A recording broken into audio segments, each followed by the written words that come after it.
As the Saudi-led air war on Yemen continues alongside heavy clashes on the ground, a look at the range of joint forces across the Middle East and where the U.S. policy fits in.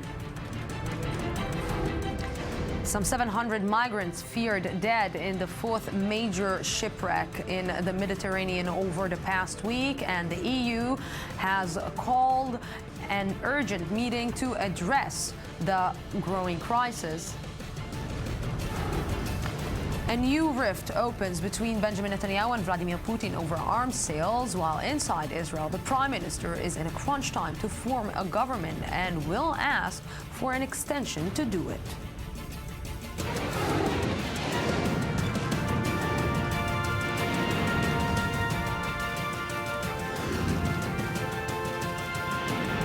The News Today with Lucy Aharish.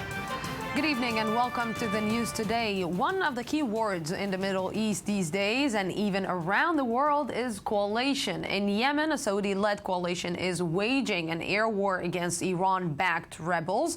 Today, that continued alongside clashes on the ground between rebels and pro-government forces. Then there is the American-led coalition to fight the Islamic State, which also today launched airstrikes on targets in Syria and Iraq. And in mid-May, the two will intersect when President Barack Obama will meet with Gulf states at the White House and Camp David over all these regional issues. Meanwhile, in Syria, chemical weapons continue to be used in a war that on some level involves all of these players. We will try to put some order in the chaos, but first, let's take a look back.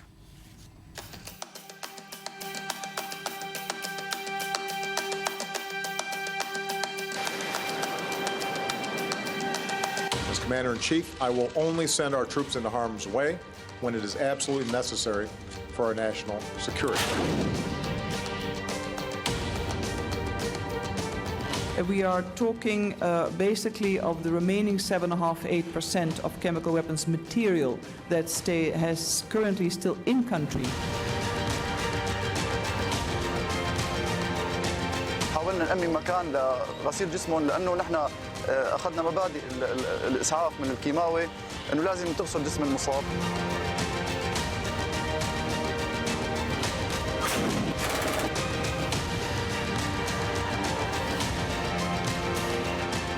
We are leading a broad coalition, including Arab nations, to degrade and ultimately destroy this terrorist group. It also is a validation of the steps that the international community and that the coalition have taken in order to protect Yemen and the Yemeni people from a takeover by a militant group that is allied with Iran and Hezbollah.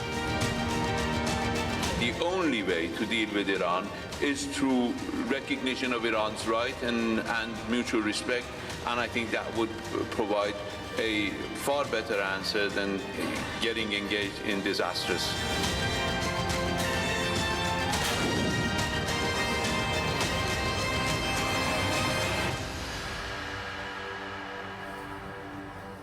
Yes, big and complete chaos. With me to explain this big, complete chaos is Avi Melamed, head of the Intelligence and Middle East Affairs at the Eisenhower Institute. Good evening. Good evening, Lucy. Thank you very much for coming. And also Professor Eyal Zisser, a Middle East expert at Tel Aviv University and former director of the Moshe Dayan Center for Mid East Studies. Good evening. Thank you very much for coming.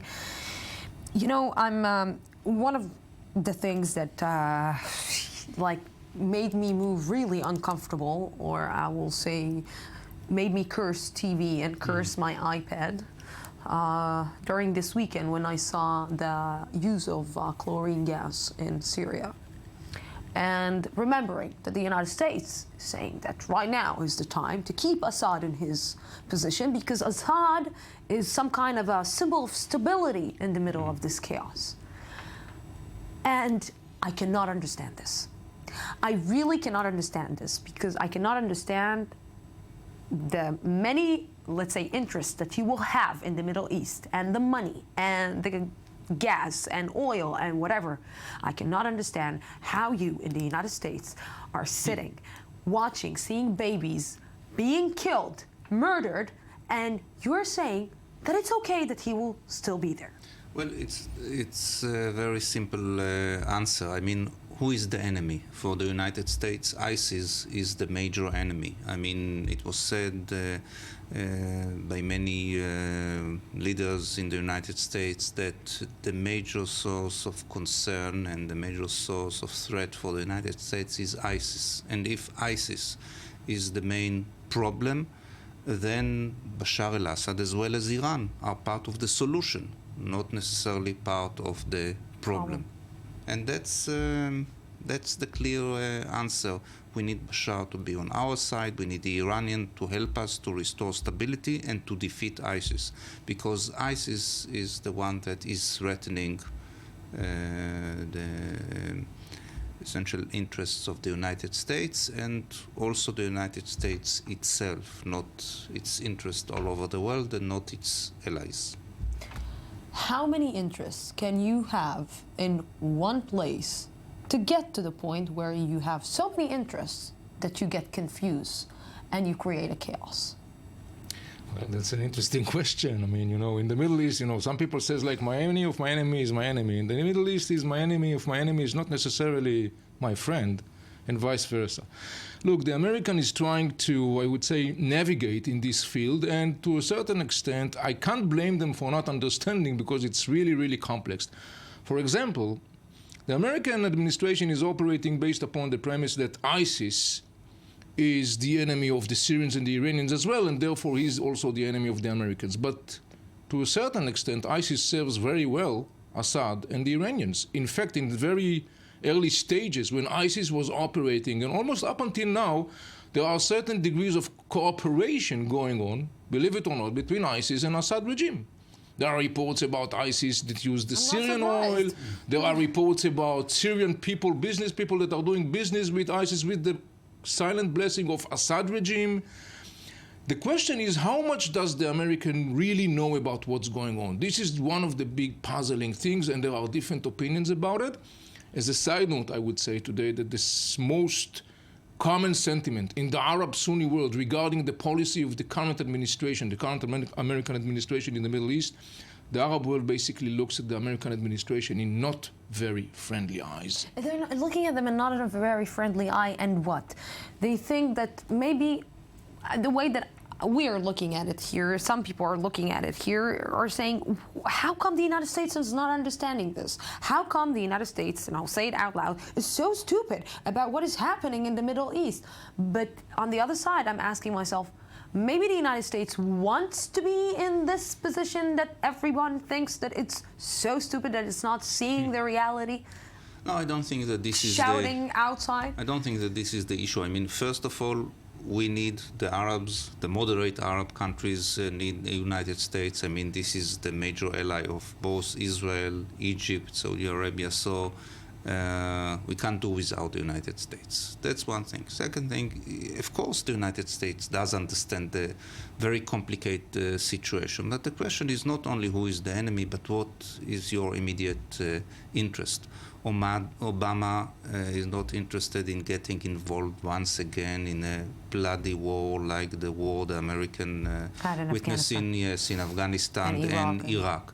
It looks as 2016, November 2016, the election to the presidency. I mean, this is his goal, to get there safe, secure, with no any further involvement in a new engagement in a new war, and is ready to pay the price. Unfortunately, we are part of the price. I mean, the interests of Israel are part of the price. The interests of the Saudis are part of the price, but the interest of a lot of people is part of the price for him to get safe and sound to 2016. Correct. Look, he is looking also in his legacy. Part of that is the whole issue with the deal with the Iranians, because many people, and mostly in the region, were puzzled, why is Obama so desperate to sign a deal with the Iranians? That is definitely one clear possible explanation to that. Going back to the question about the American policy in the Middle East, really many people are puzzled whether it's about not knowing what's going on or whether it's something deliberately orchestrated by the American administration. Let me share with you some small story. A student of mine, couple of months ago in October 2014, 20 years old students, basically wrote an intelligence report predicting the upcoming war in Syria, in Yemen, the deterioration of the situation in Yemen. A couple of months later, when it happened on the ground, and the American administration was basically saying something like, well, we were surprised or taken by surprise, I don't really buy that.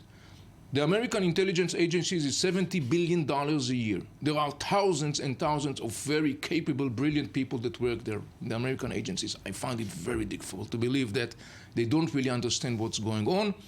It's about political choices, decisions that are subject to interest, and personal priorities. I want to believe that somewhere out there somebody's not like having a great laugh about what is happening in the Middle East. But before we continue, Eli Ochenberg has more on all the coalitions and how their interests both overlap and conflict. As new conflicts pop out throughout the Middle East, military coalitions and alliances are continuously being formed and reformed. The already years-long civil war in Syria, the brutal spread of the Islamic State, chaos in Yemen pitting Iran against Saudi Arabia, and the West's attempt to forge a nuclear deal with Iran. These issues have thrust both the Arab and the West into action, in some cases, powers finding each other on the same side of a battle, and other times on the opposite side of another. To make it simple, the US, Saudi Arabia, and Turkey joined forces to support the Free Syrian Army fighting Bashar al-Assad, who is supported by Iran and Hezbollah. The US established an international coalition of dozens of countries, which has collaborated on the battlefield with its Syrian enemy Assad and the Islamic Republic. A Saudi-led force of mainly Gulf Arab countries is fighting Iranian-backed Houthi rebels, with the coalition receiving assistance from Washington. The U.S. is leading the talks with Tehran, which will include the lifting of sanctions. Disregarded, however, is Iran's support of terror in the Middle East, where, as we see, the U.S. is highly invested. Now, reports of a new emerging coalition. If the mission in Yemen is successful, Saudi Arabia and Turkey, not the best of friends to say the least, will cooperate to oust Assad. The White House is reportedly in the know, with Washington encouraging Gulf countries to take a greater role in promoting regional security. The latest battles in the Middle East may mark a turning point in the region's balance of power, with different countries form competing coalitions as alliances shift in the sands. Yes, and joining us right now on the line is Syrian journalist Aboud Dandashi. Good evening. Thank you very much for joining us. Hello, good evening. So, Aboud, is it a positive side, that is a positive thing that after we will finish with Yemen, we will take care of Assad? In the meantime, he's there. It's okay that he's there. Well, it's obvious now that the countries in the region that were traditionally American allies have come to the conclusion that America under Obama can't be relied upon to check Iranian ambitions in the region. And this is why we're seeing many countries in the region taking the action that they're taking, whether in Yemen or elsewhere. So, can I say that the Assad regime expects this? Because if we are broadcasting and we are talking about this, I believe that Assad is not, let's say, so naive to think that the United States will ignore the use of chlorine gas, the use of chemical weapon. He's not sitting really comfortable on his seat and saying, okay, I passed some red lines and it's okay. Everyone will forgive me. Oh, Assad is definitely comfortable right now. I mean, his opponent, his supposed opponent in the White House, doesn't have the stomach for a protracted fight in the Middle East. We've seen that. We've seen that with the recent fiasco with the S-300 missiles that Russia recently agreed to supply to Iran.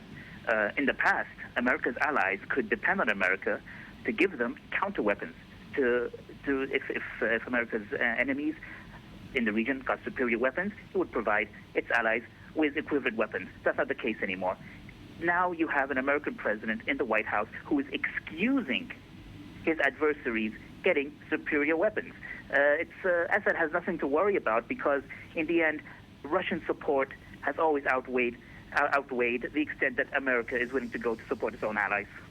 So do you think that in one way or another we can say that the United States is part of the problems that we're right now seeing in the horrible images that are coming out of Syria? Oh, most absolutely, definitely. The lack of commitment to its allies in the region. There hasn't been a single American ally in the region who has not been disappointed and let down by the Obama administration. And America's opponents have taken note. They know what they're up against. They know what the current incumbent in the White House is made of, and they know that there's not going to be much resistance to their ambitions in the region. Americans' allies have been let down time and again, whether it's Israel or the Saudis or the Syrian rebels. Obama has not once stood behind America's allies to the extent that Iran and Russia have stood behind their allies or proxies. You know, I want to take you to different, because after we're blaming the United States, and of course the United States has its share on this, or maybe ignoring this, what about the Arab countries? Where are the Arab countries that are sitting silent on the killing of their own people, or on the killing of Muslims, on the killing of coming out and saying, okay, we are going out with a coalition, but for years now we are seeing thousands and thousands of people, and the Arab countries are not leaders, or leadership are not doing anything to prevent it? No, there's definitely been a lack of coherent strategy and leadership among the Arab countries to counter Iranian takeover of one Arab capital after another. There's no disputing that at all. But in the end, most Arab countries, the Arab Gulf countries, in the end, have to resort to American weapons, American supplies. As long as President Barack Obama, they don't feel that America has their back, there's also so much that they can do and they can plan to do. Yes. To counter an Iran back to the hilt by Russia, as we've seen recently with the sale of anti-aircraft missiles. Yes, Aboud Dandashi, thank you very much for this very interesting phone call with us. And gentlemen, I really want to take you to this point, to the point of the Arab leadership, because, you know, it's like all the times we're talking, when you have someone to blame, you blame him all the time with your problems, and you say, he's the one to blame, he's the one to blame, all my problems are coming out of there. But at a certain point you sit down and you say, okay, what if there something inside that I am part of the problem, like the Arab leadership? How come the Arabs are not able to gather up together and fight against Assad or fight ISIS without the help of the United States? Because they simply can't. I mean, it's not a problem of Arab leadership, it's a problem of the Arab world, of Arab society, of Arab countries. This total disintegration, collapse of most of the states. I mean, Sisi is not capable of taking care of Egypt, so you want him to send his troops who cannot fight terror inside Egypt to fight the terrorists in. It's too complicated for them. It's too complicated for the Americans. Of course, you can accuse the Americans for not leading, but America is tired, and we are speaking about bloody civil war in Yemen and Syria.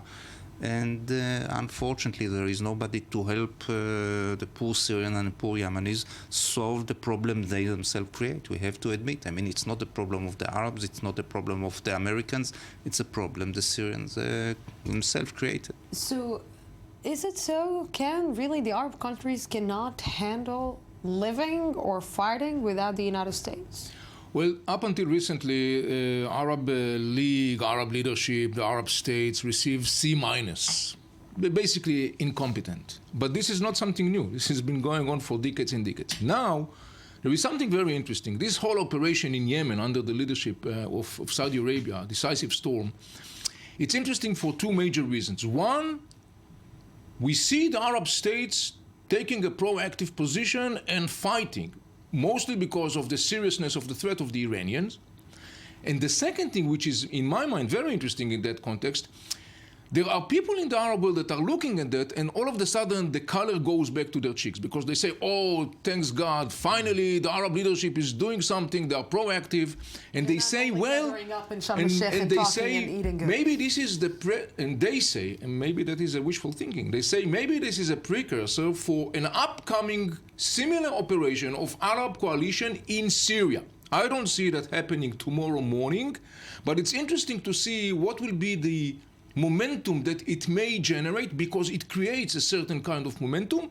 And in that context, one last thing, which must be mentioned. This is a basically statement or a message from the Arab world to the American administration that basically says, we no longer think that we can rely on you.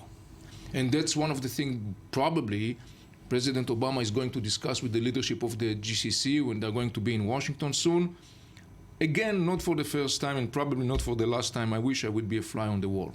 You know, again, and I want to impose this specific point, because we heard this also from maybe Israel, saying that, you know what, if I will have to, I will attack Iran.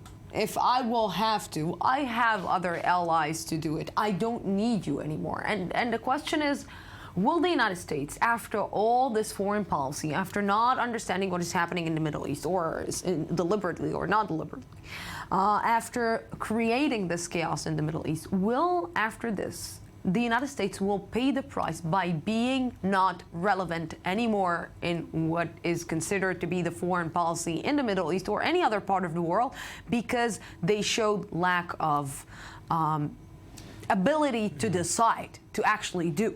Well, it's a cycle. You know, we had Carter, and then Clinton, and then Bush the father, Bush the son, and then Obama, and who knows who will come, Bush the brother. I mean, it's a cycle. Now the United States, it's tired, it's totally exhausted. We need to wait some more time. But still, America is relevant, it's not going anywhere, and its support for Israel is important. It's still felt by the Iranian. I mean, the Arab can do very little without the American support, unlike Israel. So we can't do without, and we can't do with, and I want to extend this point about if the Arab world can do a lot or a little without the American support. Also in Lebanon, a mix of interests and outside countries involved, especially Iran and Saudi Arabia. Today, the first batch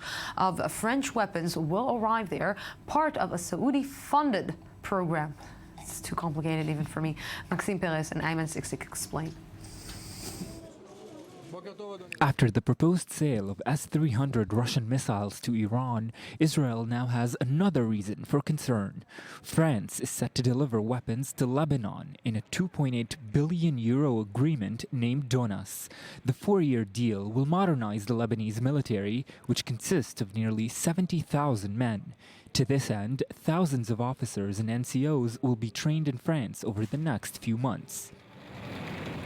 The French military deliveries include 250 combat and troop transport vehicles, as well as 155mm Caesar artillery cannons. The Lebanese Air Force will be sent unmanned drones, surface-to-air missiles, and 7 Cougar helicopters, a model which garnered high praise during the recent French operation in Mali. For its part, the Lebanese Navy will be reinforced with 3 French-made corvettes. The warships, which have already been delivered to several Gulf countries, will make their way to Lebanon within 30 days. Faced with jihadist incursions and a high risk of destabilization, Beirut is facing a grave struggle to secure its border with Syria. In an attempt to respond to this threat, the United States delivered several tons of military supply to the Lebanese army last September. France's Minister of Defense is set to visit Lebanon to oversee the first phase of the DONAS agreement, the delivery of 48 Milan anti-tank missiles, a weapon largely used in Afghanistan and Iraq. Hezbollah reportedly holds some of these in its arsenal. Israel fears these weapons could ultimately fall into the organization's hands. Israeli defense officials have accused the Lebanese army of colluding with Hezbollah, including along the border separating the two countries. However, the French military aid is entirely funded by Saudi Arabia, which is Hezbollah's bitter enemy. Riyadh seems eager to reinforce the Lebanese forces to the detriment of Iran, even if it means accelerating the unprecedented arms race occurring in the Middle East. You know, we're always asking what will happen if the weapon will fall into the wrong hands. And look, surprise, surprise, it is falling to the wrong hands. And who is giving them the weapon? France, the United States, this, and I won't be surprised if in one way or another we will find made in Israel in one of the weapons. It's unbelievable. It's just like you're seeing big states, Western states, who are all the day talking about the fighting in the Middle East, basically providing the weapon. It seems that this is a different world, and diplomacy is a different world, and money is a totally different world. You know, Lucy, you mentioned weapons. One of the common explanation that is out there today in the Arab world trying to explain the American policy is very interesting. It's part of the conspiracy one, but it's very interesting. It says, well, the American policy today in the Middle East is deliberate. The Americans are deliberately creating more instability and more chaos because it serves one of the most, if not the most, powerful industry in the world, and this is the weapon industry. Once again, I think that for the Americans, for the French, for the Europeans, the Iranians, Hezbollah is a source of concern, but the main problem is ISIS. The main problem is the Islamic terror that is threatening Europe, is threatening the United States. And, okay, with the Americans, you need to negotiate, you need to engage. With ISIS, you need to fight with the help of the... Yeah, but you know, I will ask again once I asked it already, but I will ask again, you know, when we started broadcasting and we started talking about the Syrian conflict, we always asked ourselves, who are the rebels? Who are the opposition? What will happen if people just give them arms and it will be solved? But it's not working like that. It's not working like that at all in the Middle East, and especially, I'm going back to what you said at the beginning, the enemy of your enemy is your enemy, and sometimes not your cousin, not your friend, not anything. But the enemy is changing, and we witness a process of radicalization, and a moderate rebel, it takes him a week to turn to be a very extra radical.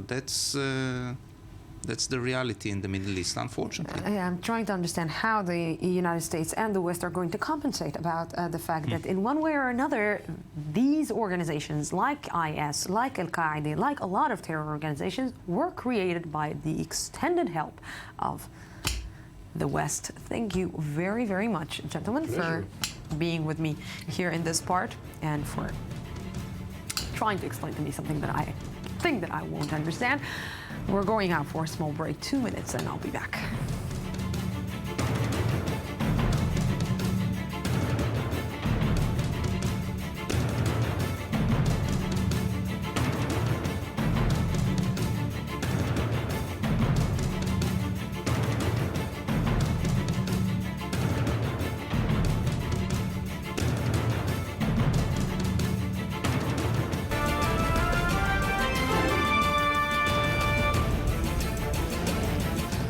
The Saudi-led air war on Yemen continues alongside heavy clashes on the ground. Look at the range of joint forces across the Middle East and where U.S. policy fits in. Some 700 migrants feared dead in the fourth major shipwreck in the Mediterranean over the past week, and the EU calls an urgent meeting to address the growing crisis. And a new rift opens between Benjamin Netanyahu and Vladimir Putin over arms sales, while inside Israel, the prime minister is in a crunch time to form a government and will ask for an extension to do it.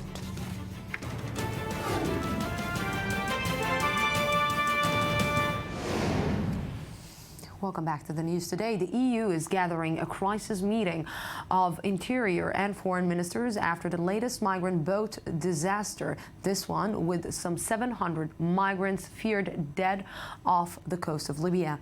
It is the latest in a series of disasters in the Mediterranean, which could leave up to 30,000 people dead only this year. Shahal Peled has the story.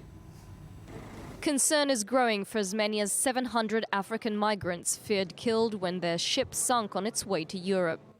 A boat full of migrants capsized last night, about 60 nautical miles off the Libyan coast. I make a heartfelt appeal to the international community to react decisively and quickly to see to it that such tragedies are not repeated. The accident reportedly occurred when the migrants, boarding a ship making its way from Egypt to Europe, shifted abruptly to one side of the overcrowded vessel as a merchant ship approached. The tragedy is the fourth over the past week in which migrants have been killed making the dangerous journey across the Mediterranean from Africa to the shores of Europe. Since the beginning of 2015, a total of 1,500 migrants have lost their lives, a figure which is rapidly advancing towards an unwanted all-time record.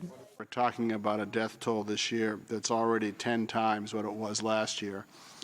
And when you recall that we reported, I think, 3,179 deaths in the Mediterranean last year, if this trend were to continue, we'd be talking about over 30,000, and that's quite alarming. The new deaths have fueled calls for a stronger response. The European Union announced a meeting of foreign and interior ministers to address what is being described as a, quote, systematic slaughter in the Mediterranean. Rescue efforts for migrants will need more boats, more overflights, and much more intense battle against the trafficking of people.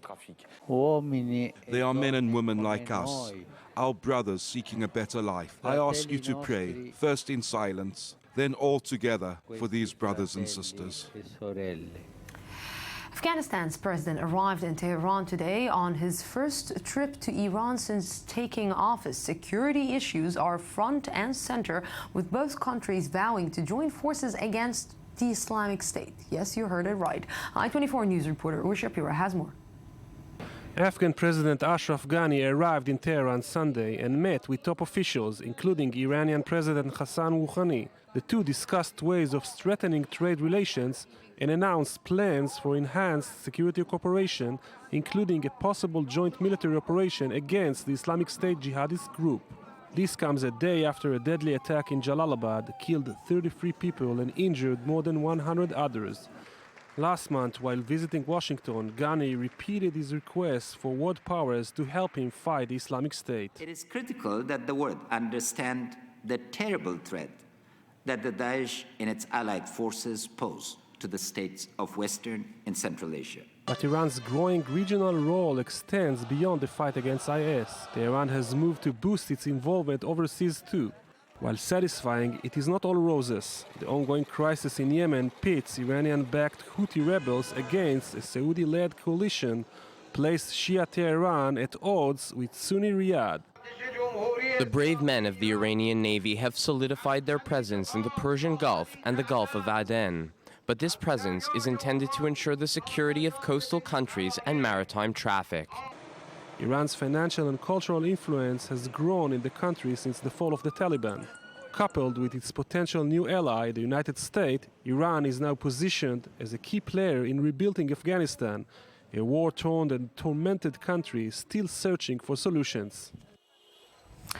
And according to the United Nations, some 90,000 people are fleeing violence in Iraq's western province of Anbar. Islamic State militants have been gaining ground around the provincial capital Ramadi over the past week, prompting local officials to request support from Baghdad as well as from the United States-led coalition. And to understand a little bit more what is happening right now in Iraq is with me senior Middle East analyst Ali Waqid. Good evening. Thank you very much for joining me. I saw the images today. It seems like, just Passover, the Jewish Passover just passed a week ago. And it seems like the big exodus of Egypt. It's unbelievable. Where are these people at the end of the day going to? Well, these people are trying to find shelter in neutral regions because they know that the atrocities will be their part if they don't flee the region, both from the Islamic State militant, but also from the Shia militias that are participating side by side with the Iraqi government. Unfortunately for the region, it takes them a while to reach the relatively calm Kurdish zones, and this is their goal. But Lucy, I think that for the moment there is a lack of a program that aim on one hand to find a humanitarian solution to this growing number of refugees, and on the other hand there seems to be no system that will stop these militias, the militias that are semi-official, semi-governmental, to carry out these atrocities. And on the contrary, we are seeing the Iraqi Prime Minister very welcome in the United States. And on the other hand, there are no signs that the Islamic State is obliged to take a distance from these region. Everybody is asking, where are the Islamic State militants that were fighting in the Tikrit city that is not so far from Al-Anbar? And we didn't hear about thousands of fighters of the Islamic State who were killed. Nobody saw bodies on the street. Where are they? And this is the big question. And this shows, Lucy, that the Islamic State is well planted and well organized, and especially well planted among the civil Sunnite society in the region. Very worrying what you're saying. Ali Waqed, thank you very much for this. Now to South Africa, where a wave of violence against foreigners has sparked widespread condemnation. On Saturday, 2 people were killed in the capital, Johannesburg, bringing the death toll to 8 since violence erupted in late March. Ayman Siksik reports. Following 2 weeks of anti-immigration violence that spread from the port city of Durban to Johannesburg, South Africa's President Jacob Zuma cancelled a state visit to Indonesia to deal with the unrest. The violence in Africa's most advanced economy has targeted foreign shop owners. Looting and riots have seen up to 8 people killed, and thousands of foreign workers flee the country in desperation. Zuma visited a camp south of Durban, where displaced African immigrants were boarding buses provided by their government to take them back to Zimbabwe and Malawi. I'm feeling good because there I'll stay safe than here. We're frightened for these people. They want to kill us. So how am I stay here?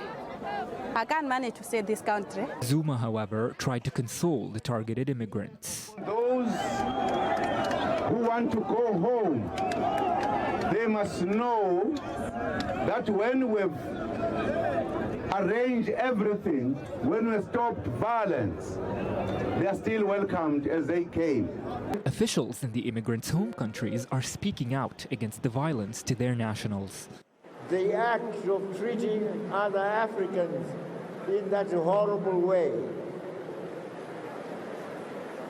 can never be condoned by anyone. Zuma claimed Saturday that violence is dying down. By contrast, foreign nationals in the country are accusing South African police of failing to protect them. And now to economy.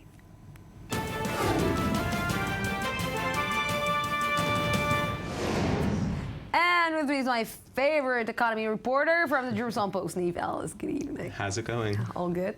Good, good. You know, once upon a time, there was a state named China, and a lot of people said that it's going to be a really rising economic power. And then, poof. Poof, yeah. Well, this year, China's experiencing its slowest growth in something like 25 years. How come? Because, well, first of all, let's just put this in perspective for a minute. When we say slow growth in China, we're talking 7% growth. Here in the West, we're growing 3%, in some places 2%. In some places in Europe, growth is still negative from the recession. So when China talks about 7% annual growth, that's very bad for China, but things that the rest of us would dream of. That's because it's a developing country still. So the sort of process of bringing people out of poverty is one that makes you grow much faster. So what happened today was that China went and it cut this rate, the required reserve ratio. Now, that's something that doesn't really mean anything to most people who follow monetary policy in the West. The reason is that in the West, that's just something that banks use, that governments use to keep banks stable. They say you need this much buffer, right? In China, they actually adjust that the same way that we all adjust our interest rate. So since November, China's cut its interest rate twice, and it's cut this reserve ratio twice, the second time being today. And it basically put $200 billion worth of money back on the market to sort of help stimulate the economy. So this is basically a good thing for China, not a bad thing. But what does it mean for the outside? Like, you know, the United States is always worrying from the growth of the economy in China. So what Absolutely. So the first thing is it was sort of surprising that China is acting this aggressively and that it lowered it by a full percentage point. Usually it does it by a half percentage point. The last time it did this was in the end of 2008. So it's acting really aggressively. And that's good for the rest of the world because the rest of the world sees that it cares about its growth and that it's not worried about some of the other things that are sort of more internal. But the truth is this is a reaction to the kind of things that other economies are doing. In Europe you have quantitative easing. In the United States, you have quantitative easing, even though that's tapering down. In Japan, you have quantitative easing. All these unconventional monetary policy that are, like what China did, are flooding more money onto the market. So in a sense, it's rebalancing. So if we're looking right now at the Chinese economy, we can say that it's in a stable situation, or it's actually, you talked about poverty, people are actually getting out of poverty and finding themselves more and more in the... Like we said, there's no question that it's still improving, right? Because 7% growth means that it's still heading in the right direction. But it also means that, you know, they're worried that it's not going to be growing at the same level. And some analysts are actually worried that there's going to be a crash and that we're just sort of waiting for it. So that's one of the things that China is really trying to prevent by saying, okay, we're going to push as hard as we can to stimulate the economy and make sure it doesn't fall apart beneath us. And of course they're pushing because everything that you're looking at is made in China. I mean, it's the second biggest economy in the world, and soon enough it'll be the biggest. So it's okay. I don't think that we should worry about them. Not for now. Niamh Ellis, thank you very much. Thank you. All good. Always a pleasure. Palestinian residents of the Yarmouk refugee camp in Syria have been hard hit throughout the civil war. Now even the small comfort of music has been taken away from them. I-24 News reporter Ur Shapira has the story. A final musical chord from the Al Yarmouk Palestinian refugee camp on the outskirts of Damascus. For over a year, Ayam El Ahmed, leader of the Al Yarmouk youth band, had continued to play his piano amid the ruins and despite the fact that all his friends left the camp. The music wasn't just a method to keep spirits high, but also a criticism against the violence and political instability in the region.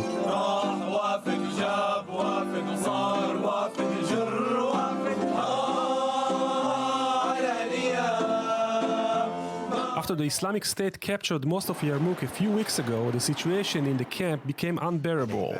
Horrific evidence of the massacre of women and children was relayed by thousands of refugees who fled. But Ahmed remained behind his piano, trying to bring a little cheer and hope to the besieged people. On April 15, the Islamic State withdrew from most of the camp, leaving it to the Al-Qaeda-linked Al-Nusra Front. Unfortunately, this didn't help Ahmed. According to the Israeli Ynet news site, soon after taking control, the Al-Nusra Front destroyed his musical instruments as he tried to evacuate them to safety. The people of Al Yarmouk are still waiting to hear music in the streets rather than the sounds of shelling. As thousands gathered in Oklahoma City today to mark the 20th anniversary of a terror attack which killed 168 people on April 19, 1995. Anti-government militant Timothy McVeigh blew up a cargo truck with more than 2 tons of explosives next to a federal building in the city. McVeigh was tried and executed with his accomplice Terry Nichols, receiving multiple life prison sentences. Tension is growing between Israel and Russia, centering around weapons sale. Moscow angered Jerusalem by lifting its ban on the sale of the S-300 missile system to Iran. In response, Prime Minister Benjamin Netanyahu said he could sell arms to Ukraine. Very mature. Elia Homberg has the details.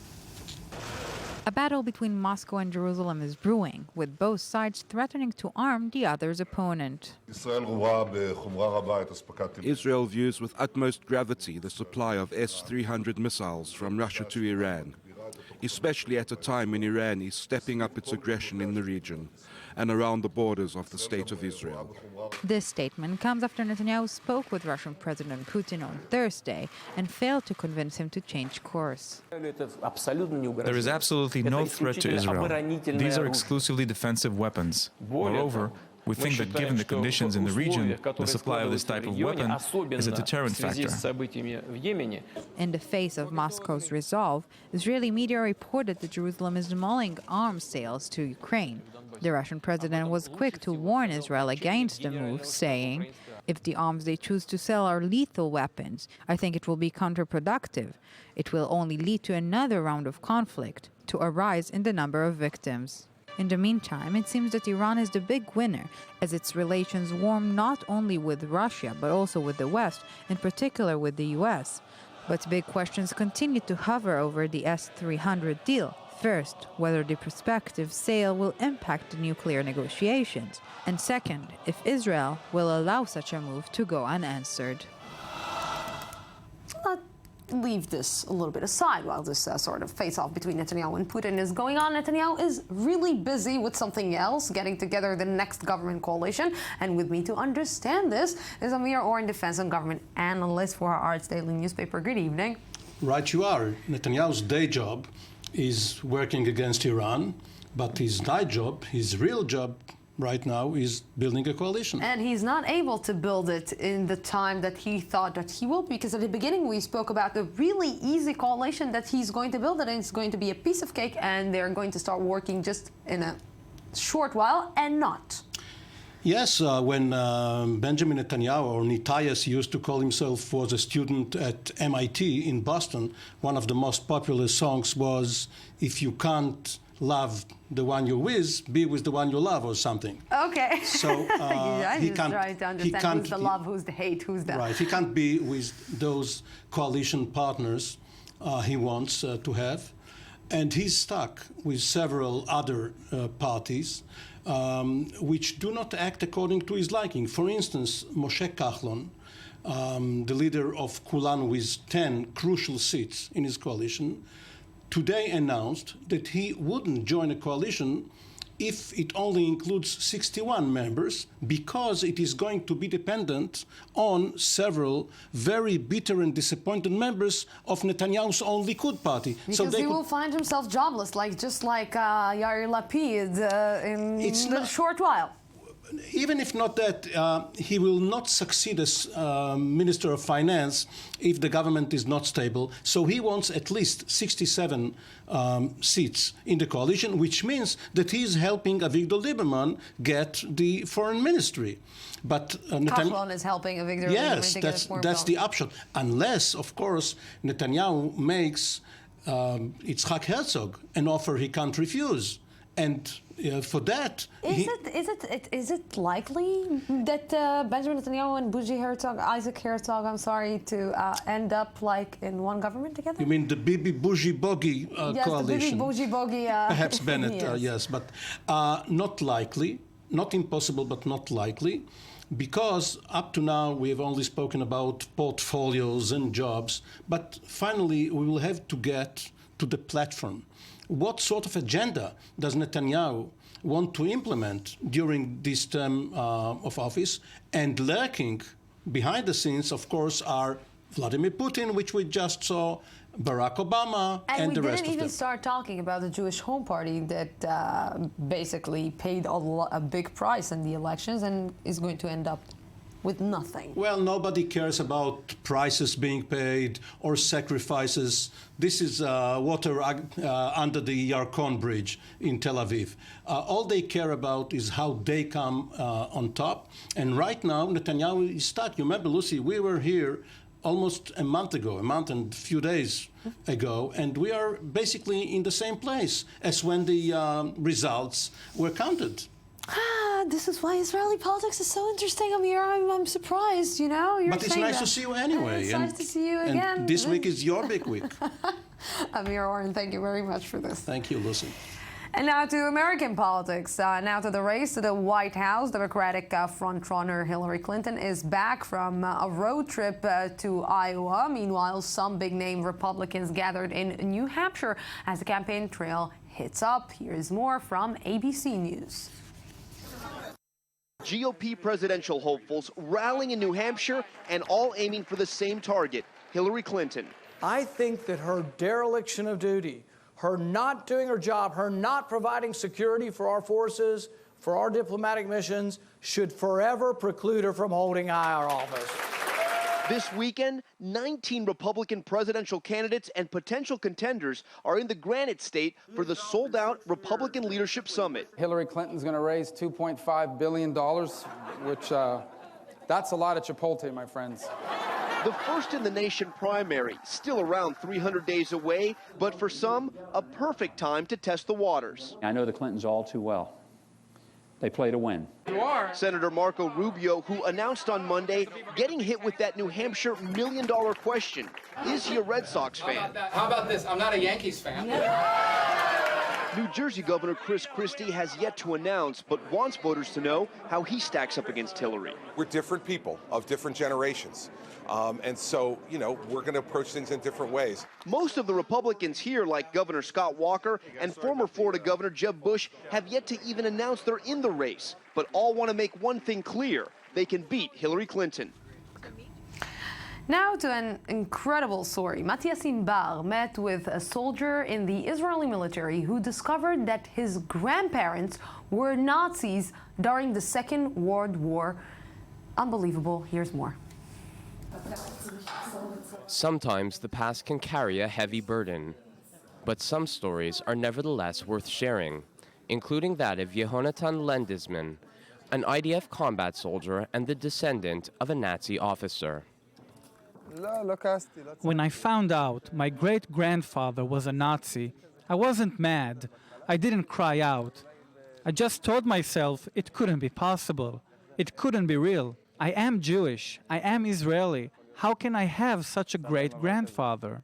It was during a neo-Nazi demonstration in Munich that Yehonatan's mother found out about this hidden past. Following the discovery, she converted to Judaism and moved to Israel, where she got married and started a family. At the age of 14, I found out my grandfather was a Nazi. There was a big demonstration taking place, and former Nazi officers who took part in World War II gathered. I went there with my brother. We wrote on placards, "Nazis, out of Germany, we will chase you out." Suddenly, we saw our grandfather. We got scared, and then we figured it out. Quite the history. Part Nazi, part Holocaust survivor. On the 70th anniversary of the liberation of the death camps, Yehonatan stood silent, yet full of emotion, during the 2 minutes commemorating the victims of the Nazi genocide. My thoughts were with my father's side of the family. My maternal great-grandfather doesn't mean anything to me now. I had to deal with this part of my past, and I was at war against this past. I didn't know what to think, but today I thought only about my relatives who went through the Holocaust. Isn't it what this day is all about? Away from the spotlight, Yehonatan took part last summer in the fight against Hamas in Gaza, an experience that brought him even closer to his mother. Yes, amazing stories out of Israel, made in Israel. Now to sports.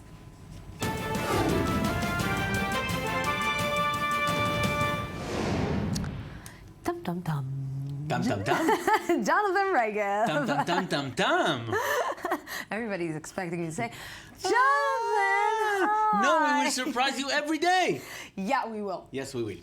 So let's start talking about New York Cosmos. Yes. Big team. And yes. no, today we're starting about New York. It's a sports day with a Brazilian flavor. How is that? New York Cosmos, a big team in American soccer, I would define it. Back in the 70s, everybody thought it would dominate the world with players like Pelé, Franz Beckenbauer joining in, but the team dismantled in the early 80s. Pelé is back in New York now as the team is launching itself again in the second division of American soccer, as hard as it is for me to say soccer. And the team is now back again with big players such as Raul and Marco Senna, who's joining. Pelé was back there to kickstart the team. Interesting to see because obviously every sports team in New York, whatever sport it is, big potential there. Pelé was back and we'll see what the revived New York Cosmos, how far can they go? It will be very interesting. Yes, it will be very interesting. A lot of Brazilians, a lot of Latin people in New York, always a big experience. And let's go to Brazil and talk about the Rio Olympics. Yes, and it's something I've brought here again and again, and I'm sorry I have to bring it again, but thousands of dead fish washed this past week to the shores of the Guarana Bay, where again, this is the place where just over a year, the best surfers and sailors in the world have to take to the waters and compete in the Olympics.